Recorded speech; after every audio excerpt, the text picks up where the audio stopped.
بھارت کے یوم آزادی کے موقع پر ہر سال لائن آف کنٹرول کے دونوں جانب اور پاکستان میں مقیم کشمیری مقبوضہ کشمیر پر بھارتی ناجائز تسلط کے خلاف یوم سیاہ مناتے ہیں۔ ماضی کی طرح اس سال بھی مقبوضہ کشمیر اور آزاد کشمیر میں مکمل ہڑتال رہی۔ اس موقع پر مقبوضہ وادی میں بھارتی کرفیو کے باوجود احتجاجی ریلیاں اور جلوس نکالے گئے، تاہم ماضی کی روایت کے برعکس اسلام آباد میں کسی قسم کی احتجاجی ریلی یا مظاہرے کا انعقاد نہیں ہو سکا۔ جہاں تک اسلام آباد میں اس کو شو کرنے کا تعلق ہے اور اس وقت ایسا نہیں ہو سکا، اس لیے کہ یہاں بے حد سیکیورٹی کی وجہ سے UNO کے آفس پر جانے میں بڑی مشکلات حائل ہوتی ہیں لوگوں کے لیے وہاں تک جانے میں، تو یہ اوائڈ کیا گیا اس لحاظ سے۔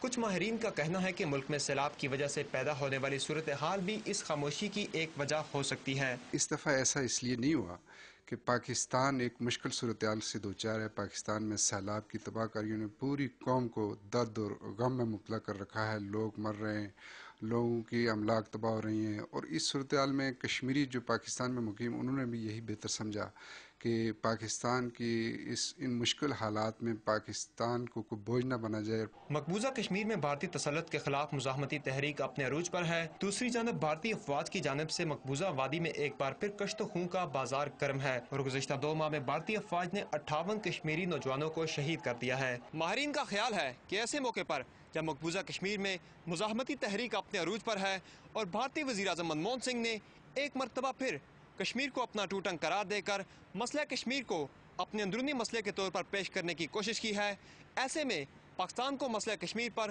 دو ٹوک موقف اختیار کرنا ہوگا۔ سمر عباس، ڈون نیوز، اسلام آباد۔